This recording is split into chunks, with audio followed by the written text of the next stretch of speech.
अंत भला तो सब भला। रोली की शादी उसके माँ बाप एक आलसी लड़के से करा देते हैं। चलो, रोली की शादी हुई और हमने गंगा नहाई। और क्या, बेटियां तो होती ही हैं बोझ। हाँ, पर अब क्या चिंता, उतार तो दिया बोझ तुमने, अब वो लोग समझे। ससुराल में रोली का पति कहता है, देखो, मैं कोई काम नहीं करता, ये बात तुम्हारे मम्मी पापा को बता दी थी मैंने। अब जो किराया आता है दुकान का, उसी से घर का गुजारा करना है।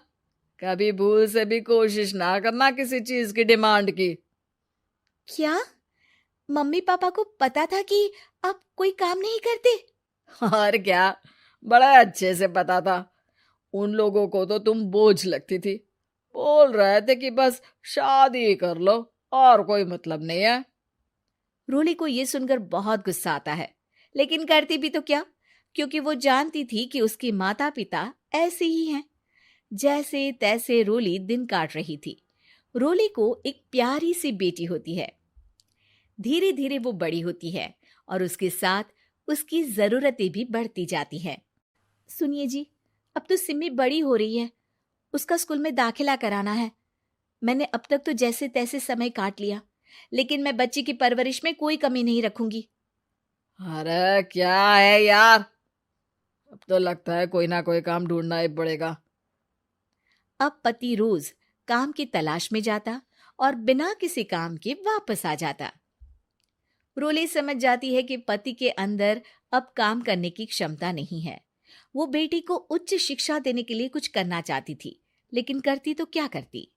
एक दिन रोली की सहेली कहती है, रोली, मेरी कोई औलाद नहीं है। अगर तू मेरी औलाद को जन्म दे तो मैं तुझे तेरे मुंह मांगे पैसे दूंगी। अरे, तेरी औलाद को मैं कैसे जन्म दे सकती हूँ? सरोगेसी से। बच्चा मेरा और वैभव का ही होगा, लेकिन कोख तेरी होगी। ये संभव है रोली। रोली कुछ सोचकर कहती है, मुझे मंजूर है, लेकिन मैं इसका 2 लाख रुपया लूंगी। अरे कोई बात नहीं, मुझे मंजूर है।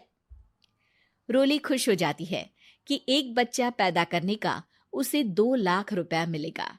वो घर आकर पति को बताती है, वो भी खुश हो जाता है।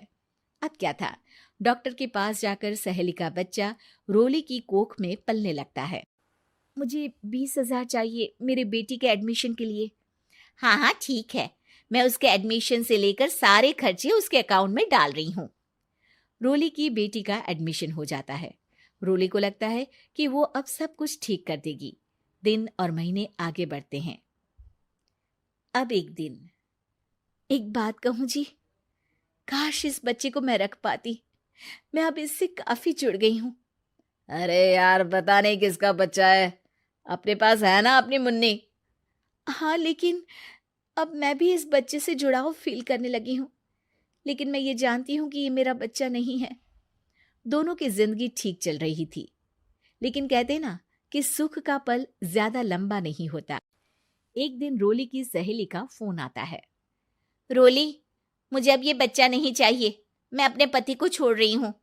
अरे लेकिन मुझे पैसों की जरूरत है, बच्चा तुम्हारा है, मैं क्या करूंगी? सहेली बिना कुछ बोले फोन काट देती है, फोन स्विच ऑफ कर देती है। लेकिन रोली के जीवन का तूफान यहीं नहीं रुकता। रोली, मैं इतना भार नहीं उठा सकता। आज पढ़ाई का पैसा मांग रही हो, कल को शादी, कॉलेज और पता नहीं क्या क्या। मैं तुम्हें छोड़ रहा हूँ, अपनी बच्ची उठाओ और निकलो इस घर से। अरे पर मैं कर तो रही हूं ना बच्चे के लिए काम, आप आराम से रहिए ना। क्या काम कर रही हो, देख रहा हूं मैं। ये छोटा शहर है, यहाँ लोगों को बात बनाते वक्त नहीं लगता। तो मैं क्या करूं? ज्यादा पढ़ी लिखी नहीं हूं, कैसे घर के खर्चे चलाऊं? और आप तो काम करना ही नहीं चाहते। हाँ, ना चाहता हूं और ना ही करूंगा। रोली को पति की बात पर काफी गुस्सा आ जाता है। ठीक है, अगर मेरे जीवन में संघर्ष ही लिखा है तो वही सही। इस वक्त पति होने के नाते आपको मेरा साथ देना चाहिए था, लेकिन नहीं, आपने तो इस हाल में मुझे घर से बाहर निकालने की बात कह डाली। देखो, ये सारी फालतू की बातों के लिए वक्त नहीं है मेरे पास। रोली, जिसकी कोख में किसी और का बच्चा था और साथ छोटी सी बेटी, पति का घर छोड़कर रास्ते पर आ जाती है। रोली के पास मायके के सिवा दूसरा कोई रास्ता नहीं होता। अरे रोली कैसी है? कितने दिनों के लिए आई है? हमेशा के लिए माँ। वो माँ को सारी बात बता देती है। ओए लड़की, इतनी हिम्मत का काम कर लिया। अरे ना ना, यहाँ कोई जगह नहीं है। तुम तो अपना बोरिया बिस्तर उठाओ और निकलो यहाँ से। रोली के पास अब मायके का रास्ता भी नहीं बचता। वो चुपचाप बच्ची को लेकर जा रही थी कि उसे दर्द होता है और वो डॉक्टर के पास चली जाती है और फिर वहां वो एक प्यारे से बेटे को जन्म देती है। कितना प्यारा है, कितने अभागे हैं इसके माँ बाप जो इसके पैदा होने पर भी नहीं है। तभी वहां डॉक्टर आ जाती है। रोली, बच्चे के पिता तुमसे मिलना चाहते हैं। आपका बहुत बहुत शुक्रिया। मैं इस बच्चे को पालूंगा, भले ही इसकी माँ ने इसे छोड़ दिया हो, पर मैं अपनी जिम्मेदारी निभाऊंगा। तो क्या आप मुझे इसके पैदा करने के लिए जिन पैसों की बात हुई थी वो भी देंगे? हाँ, और साथ ही आप चाहें तो मेरे घर में रहकर मेरे बच्चे की देखभाल भी कर सकती हैं। मैं उसके लिए आपको सैलरी दे दिया करूंगा।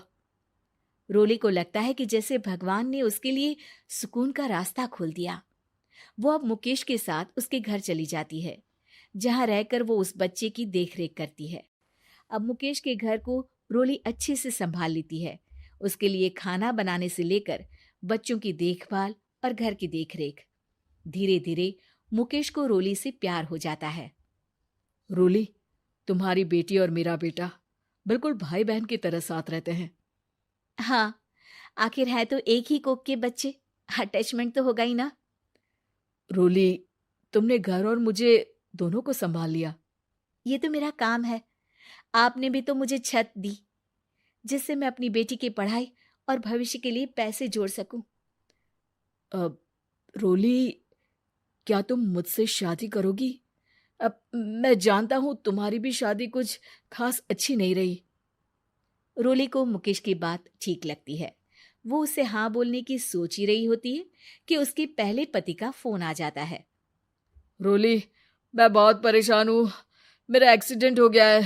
मैं चाहता हूं तुम वापस आ जाओ। रोली को पुराने पति की चिंता होने लगती है। वो सोचती है कि वो क्या कर रही थी। हाँ हाँ ठीक है, मैं आ रही हूँ। हाँ रोली, आ जाओ, लेकिन बच्ची को कहीं हॉस्टल में छोड़कर आना, क्योंकि मैं नहीं चाहता कि हम लोगों के बीच फिर से वो सारी बातें हो। रोली को समझ आ जाता है कि पति आज भी सुधरा नहीं है। वो पति के पास जाने से इनकार कर मुकेश को हाँ कर देती है।